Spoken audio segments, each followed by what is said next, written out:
Captain Jason Ambrosi, Airline Pilots Association President. How are you doing, sir? Well, Ryan, thank you for having us. Well, it's great to have you here to talk about everything that's happening in the aviation world today from your guys' perspective. You know, the first thing I want to talk to you about, because there's been a lot of news, and even Secretary Duffy's doing a press conference here later today, air traffic control. You guys have been very vocal about that. I know you were at his big unveiling a couple months ago. Talk to me about how you guys are feeling about the current administration's response to it. Look, it's been a Band-Aid approach for years. They allocate a certain amount of money to fix the system, and every time that money ends up maintaining the old instead of doing what it was intended to start doing new. I mean, the Next Gen Advisory Committee, which I'm a member of, that's been around for 20-plus years trying to do Next Gen. Next Gen is past Gen now. Right. So it's time to do the right thing and allocate the resources. And, you know, it's unfortunate it takes a tragedy like the PSA tragedy in D.C. in January to move this along. But, you know, hopefully out of tragedy, we've now opened the doors to do the right thing for a change. Let's put the money into it. You know, I share the concern that Secretary Duffy does that right now it's front and center. We've gotten, you know, $12 billion-ish allocated now. But we're hopeful that a year from now, 2 years from now, that people don't say, yeah, it's not as exciting as it was, or it's not as important as it was in 2025, so it starts taking a back burner, right? Yeah. The amount of money they need in total, Ryan, is like 2 weeks of interest payments on the debt. This is not – it's all a lot of money, right? Yeah. But it's not a lot of money when you consider everything else to do it right. The U.S. is the leader in aviation. We shouldn't be the laggard in our air traffic control system. We need to get our men and women in air traffic control the support they need to do this job the right way. Yeah. So obviously you're ALPA's president now, but you're still a pilot, right? Yes. And how long have you been out on the line? All right. So I've been at Delta Airlines over 25 years, and I flew for the regionals before that. I'm a current and qualified 767 captain right now. I don't get to fly very often because I'm now representing 80,000 pilots across 42 airlines in the United States and Canada. I'm proud to do this job on behalf of those folks every day, and it's a lot of advocacy, right? There's a lot of going on. ALPA is not just a pilots union. We are the #1 largest non-governmental aviation safety organization in the world.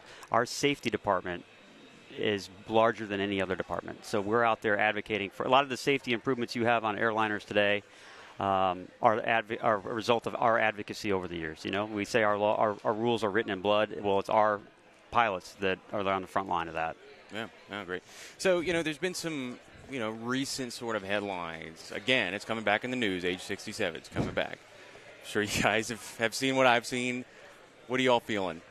Well, look, Jason doesn't set any policy. Jason just does the work of the pilots. Right. So our pilots, and more than a supermajority of our pilots, feel that their age should not change. Even more believe that it should not change without a study, some look at it, right? Because changing it today is an arbitrary change. No one has done any homework on it. No one's looked at it and said, yes, it's safe to go to 67, whatever, pick an age, right? So right now our position, the position of our pilots, the position of our elected leadership has been to remain the same as the international standard, right? There's a few outlying countries, Canada, New Zealand, nobody that operates the kind of environment we do, right? We do 40,000 flights a day, you know, in this environment, and they wouldn't be able to touch international airspace. So even Caribbean, Mexico, in Canada, they have the problem of if they're flying to Toronto, they have to go way around. They're not allowed to go over United States airspace because that's an ICAO rule. So it creates a headache. All our international wide-body captains wouldn't be able to continue flying international wide-body captains. So what do? Do they sit home and get paid? Do they get to downgrid? What do they do? So at this point, status quo is what our members think, and it's not just arbitrary. It's because of all the things I talked about. All right. So let's talk a bit, you know, something ALPA's been very vocal about recently, single pilot operations, reduced pilot operations. Airbus, EASA has been pushing this. I know it's changed recently. Talk to you a little bit about that and what you all have seen. Yeah, Ryan, I tell you, the push for single pilot crews has been a big one. Airbus had hoped to have a 350 that would be two pilot end to end, even when it should be augmented crews with 3 or 4 pilots, and that one pilot would be in the flight deck while the other pilot is out resting in the back. So it's, you know, they don't like it when I say it's single pilot operations, But I'm pretty sure anybody here at Oshkosh would say that if there's only one person on the flight deck for 2 hours at a time, that is single pilot operations. Right. So, yes, you mentioned some successes. We've partnered with ALPA, the International Federation of Airline Pilots, as well as the European Cockpit Association to shed light on this. And it's had some successes. A new front-leaning director at EASA has said, hey, look, we need to focus on safety with the current crew complement before we even consider anything else. So we're keeping our foot on the gas because it's never going to go away. It's about economics. As much as they want to say taking pilots out of the flight deck is about safety, it's about economics. I can assure you that pilots are the most reliable piece of technology on that airplane, and that technology does fail all the time, whether it's in an airplane or somewhere else. Look how often your iPhone has to do an update, right? So we need to make sure that the technology supports the pilots in that critical thinking that only humans can do. Yeah. So, I want to talk to you a little bit about, you've been in this industry, pretty long time, and now from a 30,000-foot overview representing almost 80,000 pilots, do you think we're still in a pilot shortage? Yeah, look, so not in the United States. Yeah. I would hope that the hundreds of pilots that are currently on furlough from various airlines and all the young pilots that thought they were going to sail to the airlines without having to spend considerable time at building time or at the regionals, they'll tell you no, that the hiring has slowed down significantly. We did have basically a supply chain issue after COVID because so many pilots retired. So many pilots got downbid, so they all had to bid the other way, that there was schedule disruptions, mostly airline induced. It comes and goes, right? You've been around long enough to see that there'll be years where there's no hiring, and then there's a period of years where the stars align, where some pilot goes to a lucky young man or woman goes to college, comes right out of college to a regional, to an airline in their mid-20s, and they have a stellar career, where there's times where you're at a regional for 10 or 15 years before you can make that jump to the main line. So we're good here in the United States. Got it. So, I had Chair Hamidi from the NTSB on yesterday, and she has very strong words about pilot mental health. Nothing new. She's said it before, but she reiterated again that the FAA could do better. Do you all feel the same way? Well, look, it was a step in the right direction where they had the ARC, which ALPA was proud to co-chair. So it was the FAA industry and ALPA were the chairs of the FAA mental health rulemaking committee. They came out with over 20 recommendations.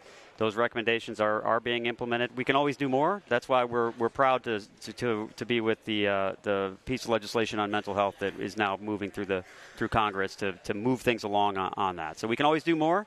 It's great that it's now finally being recognized and destigmatized, so people don't have to hide their conditions and can go seek the help they need. Right.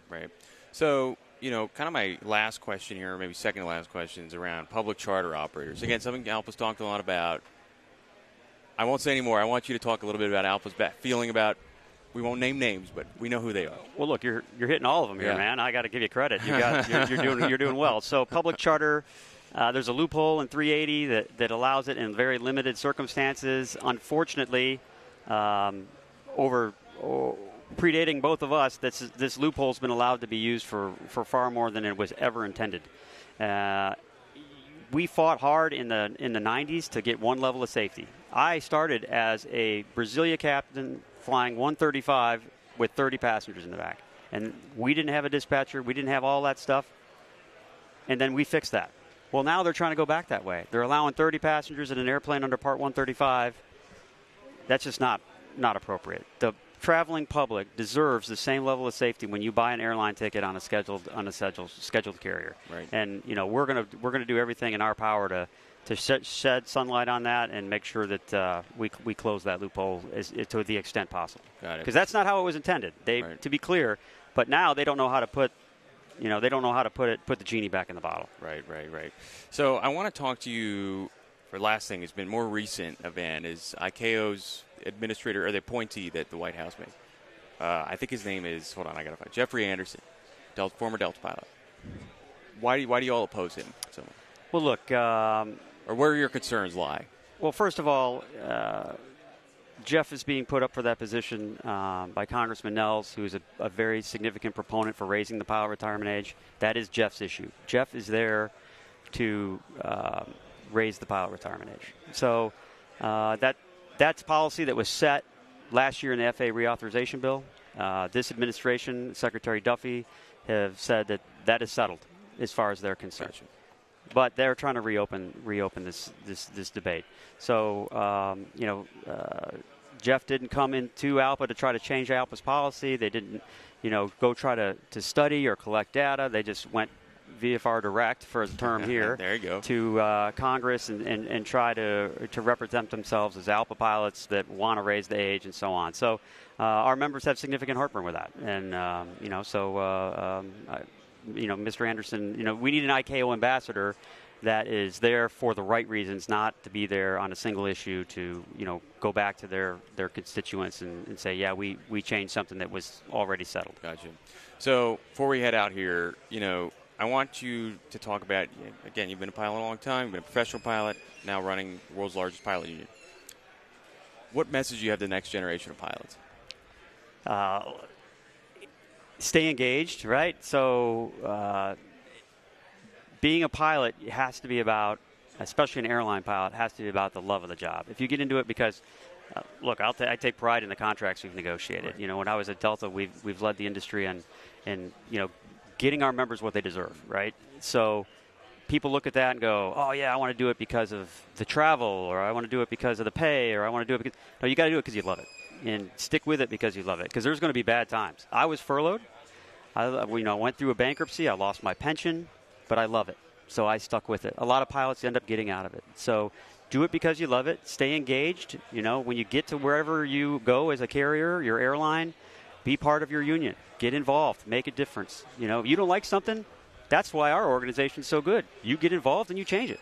So get involved, be engaged, make the industry better, and be part of it. So that's great. That's what I got for you. Well, Captain Ambrosi, thanks so much for coming on and man, joining us thank here at you. Oshkosh. Appreciate it. Beautiful day out here. Yeah. Hope you have a good rest of your day down here. Yeah, before it gets too hot, enjoy the day. Yeah, thanks. All right, thanks, Ryan.